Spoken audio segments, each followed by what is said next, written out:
Okay, so last section we talked about how rocks form. Now we're going to talk about how rocks will weather away or change over time. There's two different types of weathering. The first type is going to be physical weathering. This is where rocks will break into smaller pieces but do not alter their chemical composition. So they remain the same chemically, but they're just going to change in size. This usually takes place in very dry or cold environments. The first type of physical weathering is going to be known as frost wedging. This is when ice can be used to break down rock.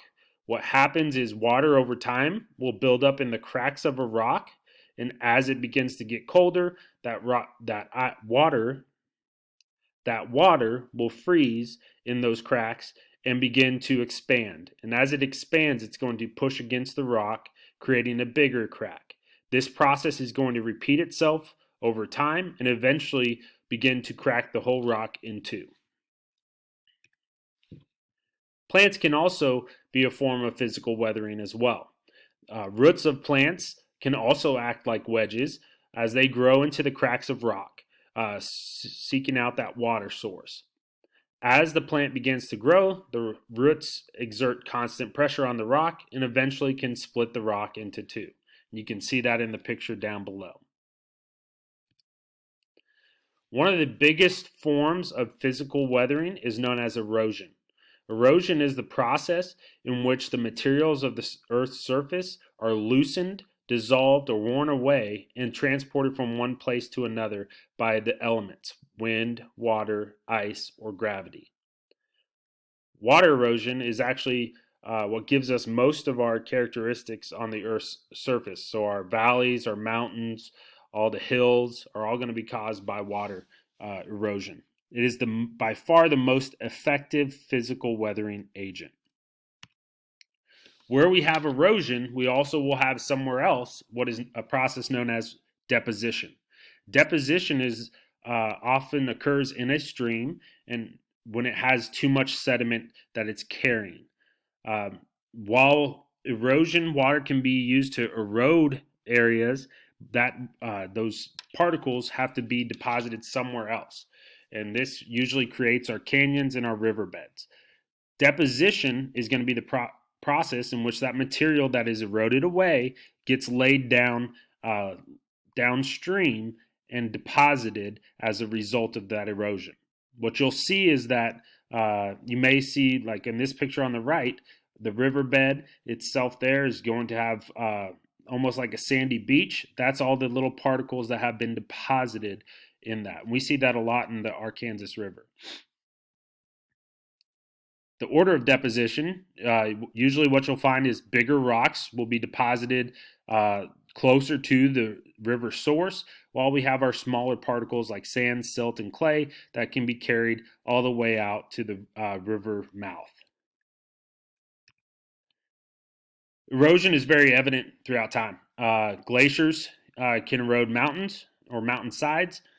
So what happens is as a glacier melts over time, they slide down the mountain. They're very heavy. And so what happens is as that glacier begins to slide down the mountain, it grinds away at the rock below it and grinds it into a fine powder. So the stream that is left behind will then carry those sediments away from that actual source of the glacier. Wind can also be used for erosion as well. Wind or fast moving wind can actually carry fine sediments, and those fine sediments can almost act like sandpaper and carve away at the Earth's surface.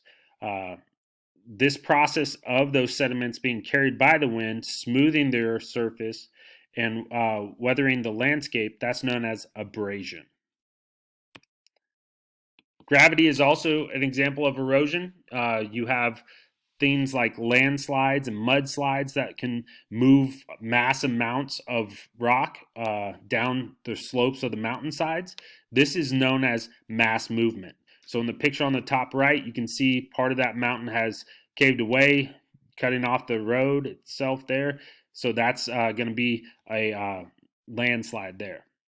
Humans actually are speeding up the process of erosion and that's due to what we call deforestation, or when humans come in and they cut down part of a forest on a hillside.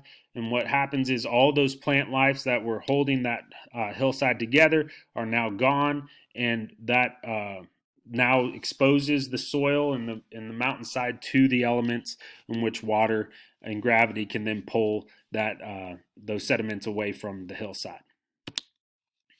The second type of weathering is going to be known as chemical weathering.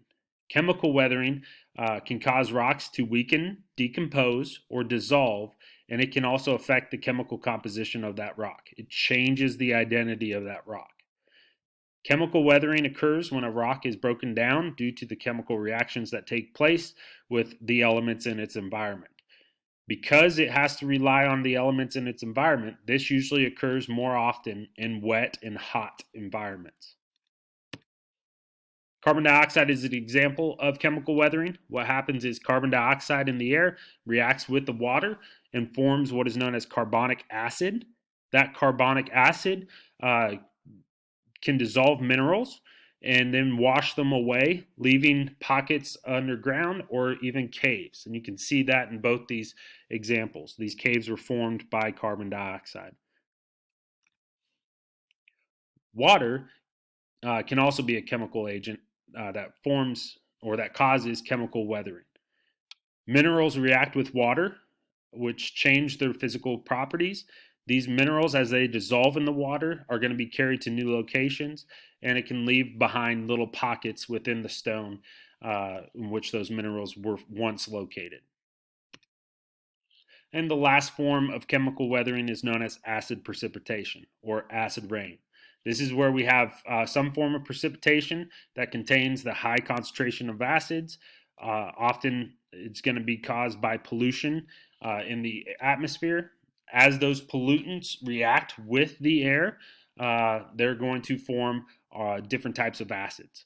So sulfur dioxide and nitrogen oxides are one of the two pollutants that will react with the water in the air, and these are a result of burning fossil fuels. When sulfur dioxide and nitrogen oxides react with the water in the air, they form sulfuric acid, nitric acid, and nitrous acid. And these acids can then help dissolve away or wear away at the different rocks. Here's examples of acid precipitation. You can see on these statues, they can change the color of the statue. It can even wear away at the face on the right. The face of that man has been worn away by acid precipitation, and it can drastically change not only statues, but also rocks that those statues are formed from. Okay, that's your notes for weathering. Hopefully you can finish up your assignment and get that turned in. Remember, it's due on Sunday, but make sure you get it done before then because that Sunday is Easter. Okay, hope you have a great week.